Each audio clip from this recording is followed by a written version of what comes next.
그런데 그 대통령이 어제 최후 변론에서 이제 직무 복귀 얘기했고 혹은 개헌 의지, 뭐 여론전, 임기 단축 개헌 얘기를 했는데 오늘 정말 오랜만에 석 달 만인가요?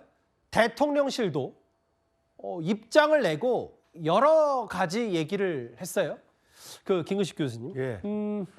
뭔가 분위기가 새 시대를 희망한다. 계엄 이후의 첫 브리핑인데 뭔가 복귀를 준비하고 기각을 상정하고 이런 분위기를 저희가 어떻게 판단할 수 있을까요? 당연히 대통령실은 지금 현직 대통령이 윤석열 대통령이고 비록 직무는 정지돼 있지만 그래서 대통령을 보좌하는 기구이기 때문에 대통령이 어제 최후 진술을 통해서 기각을 확신하고 있고 또 기각을 요청하고 있고 그래서 기각에 대해서 직무에 복귀하면 개헌을 해서 임기를 연하지 않겠다라고 밝혔기 때문에 예. 저는 대통령을 보좌하는 기구로서의 자기 역할에 맞게 충분히 준비를 하고 있다. 그리고 새롭게 맞이할 준비를 하고 있다는 식의 입장을 낸 것 같은데요. 예. 저건 뭐 대통령의 의지와 대통령의 의지를 보좌할 수밖에 없는 대통령실의 저는 자연스러운 반응이라고 생각합니다. 문제는 어제 이야기했던 대통령의 최후 진술 중에 67분 중에 상당히 많은 부분은 이제 계엄의 정당성을 강조하기 때문에 많은 부분이 이야기가 나왔습니다. 그 부분은 여전히 뭐 제가 볼 때는 다양한 의견들이 있습니다만 제가 좀 눈에 띄는 대목은 주권 침탈 세력과 반체제, 반국가 체제 위협 세력이 이제 결탁했다는 이야기를 많이 하셨어요. 그래서 주권 침탈 세력이라는 그 단어에 과연 얼마나 많은 우리 국민들이 동의할 수 있을까? 우리가 생각하는 주권 침탈 세력은 일제시대 일제강점과 6.25 때 북한 공산 집단 말고는 없지 않겠습니까? 그렇다고 한다면 그런 인식 속에서 대통령이 인용을 반대하면서 기각을 계속 요청하고 있고 돌아와서 개헌을 하겠다는 이야기를 하는 것에 대해서 지금의 제가 느끼는 대통령이 설사 기각에 대해서 복귀한다 하더라도 임기를 줄여가면서 개헌을 하고 국민통합을 이뤄내겠다는 그리고 정치개혁을 하겠다는 이 의지 자체는 제가 볼 때 실제로 동력은 떨어져 있다고 생각을 합니다.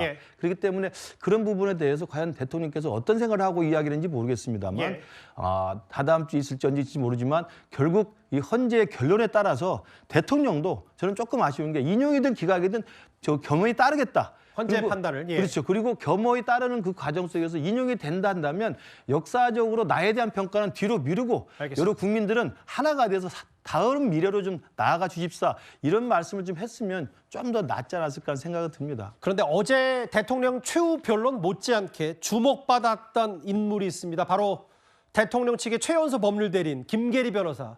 그가 어떤 말을 했는지 한번 영상으로 준비했습니다. 저는 14개월 딸아이를 둔 아기 엄마입니다. 계엄 당일 육퇴 후에 소파에 누워있다가 계엄 선포를 보고 바로 법조문을 확인하였습니다.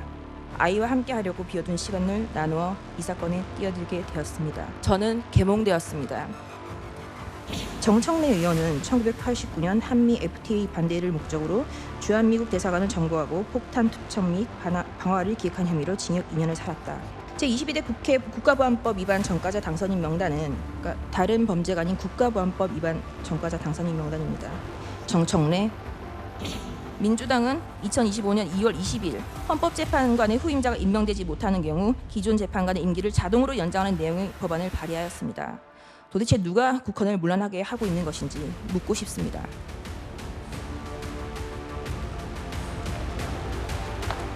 이 영상은 이재명 의원이 계엄이 선포되고 운전을 해서 국회에 들어가는 영상을 유튜브 라이브로 방송한 그 영상의 일부입니다.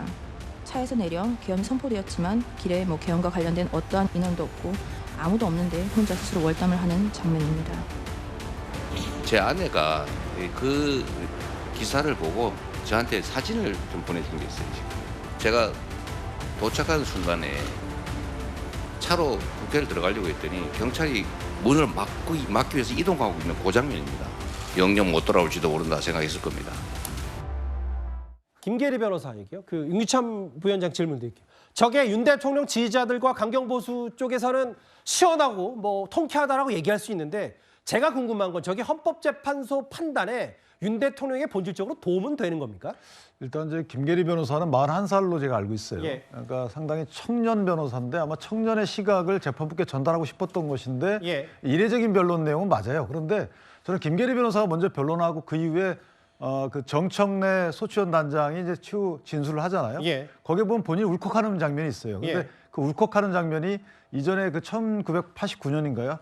한번 FTA를 반대하면서 미 대사관들을 점령한 부분이죠. 예. 그 부분과 관련된 내용을 미리 했기 때문에 아마 상당히 오히려 정청래 위원장의 그 호소력이 떨어지지 않았나 뭐 이런 조건이 있었다고 봅니다. 영상으로 좀 많이 가름을 했기 때문에 길지 않은 논평까지 만나봤습니다. 오늘 뭐 전환기 씨까지 국회 오늘 나왔고요. 이런저런 얘기 해봤습니다.